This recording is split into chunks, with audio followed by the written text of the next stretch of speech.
ഞാനിപ്പോൾ കുറ്റ്യാടി സർക്കാർ ആശുപത്രിക്ക് മുമ്പിലാണ് ഇപ്പോൾ ഉള്ളത്. മൃതദേഹങ്ങൾ മോർച്ചറിയിൽ സൂക്ഷിച്ചിരിക്കുകയാണ്. ഇൻക്വസ്റ്റ് നടപടികൾ അല്പസമയം മുമ്പ് തുടങ്ങിക്കഴിഞ്ഞിരിക്കുന്നു. പോസ്റ്റ്മോർട്ടം നടപടികളിലേക്ക് കടക്കാൻ പോവുകയാണ്. ഏതായാലും വലിയ ആൾക്കൂട്ടം, അതായത് ഈ മരിച്ച ആളുകൾ അവർ ഡിവൈഎഫ്ഐയുടെ സജീവ പ്രവർത്തകരായിരുന്നു. അതുകൊണ്ട് തന്നെ വലിയൊരു ആൾക്കൂട്ടം നാട്ടുകാരും പാർട്ടി പ്രവർത്തകരും വിവിധ രാഷ്ട്രീയ കക്ഷികളുടെ പ്രവർത്തകരടക്കം ഇപ്പോൾ കുറ്റ്യാടി ആശുപത്രിയിലേക്ക് വന്നുകൊണ്ടിരിക്കുന്ന ഒരു കാഴ്ചയാണ് ഇപ്പോൾ നമുക്ക് കാണാൻ സാധിക്കുന്നത്. നിരവധി ആളുകൾ ഇവിടേക്ക് തടിച്ചു കൂടുന്നുണ്ട്. കാരണം വളരെ ദുഃഖസാന്ദ്രമായ ഒരു അന്തരീക്ഷമാണ്. ഒരു ചെറുപ്പക്കാർ, നാടിൻ്റെ പ്രതീക്ഷകളായിരുന്ന ചെറുപ്പക്കാരാണ് അവർക്ക് നഷ്ടപ്പെട്ടിരിക്കുന്നത്.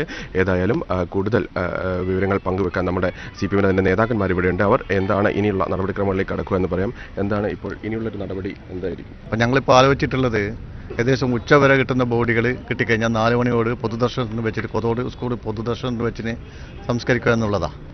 അപ്പോൾ ഇപ്പം അവിടുത്തെ പുഴയുടെ സ്ഥിതി വെച്ച് നോക്കുമ്പോൾ പെട്ടെന്ന് ബോഡികൾ കിട്ടാൻ സാധ്യതയില്ല. ഇതെന്തോ ഭാഗ്യത്തിന് കിട്ടിയതാണ്. അതാണ് ഇപ്പം ആലോചിച്ചിട്ടുള്ളത്. ആശുപത്രി എല്ലാ സംവിധാനങ്ങളും ഒരുക്കിയിരുന്നു.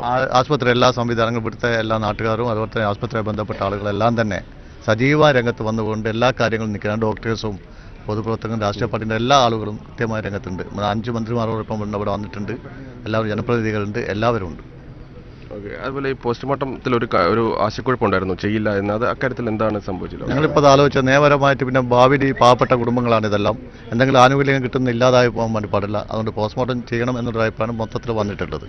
എല്ലാവരും ഒരുമിച്ച് ഇവരുടെ ബോഡി ഇവിടുന്ന് കൊണ്ടുപോകുന്നത് പാർട്ടി ഓഫീസിലെ പ്രദർശനത്തിന് വെക്കുന്നുണ്ടോ അതോ വീട്ടിലേക്ക് സ്കൂളിൽ പൊതുദർശനത്തിൽ വെക്കുന്നതാണ്. വളരെയധികം നന്ദി. ഏതായാലും പ്രതികരിച്ചതിന് ഇത് തന്നെയാണ്. കാരണം നിരവധി ആളുകൾ ഇപ്പോഴും ഇവിടേക്ക് എത്തിക്കൊണ്ടിരിക്കുന്നുണ്ട്. ഏതായാലും ഈ ഇൻക്വസ്റ്റ് നടപടികൾ ഇവിടെ തുടങ്ങിക്കഴിഞ്ഞിരിക്കുന്നു. അത്തരത്തിലുള്ള വലിയ തോതിലുള്ള ജനപ്രവാഹം തന്നെ ഇവിടേക്ക് എത്തിക്കൊണ്ടിരിക്കുന്ന ഒരു കാഴ്ചയാണ് നമുക്ക് ഇപ്പോഴും കാണാൻ സാധിക്കുന്നത്.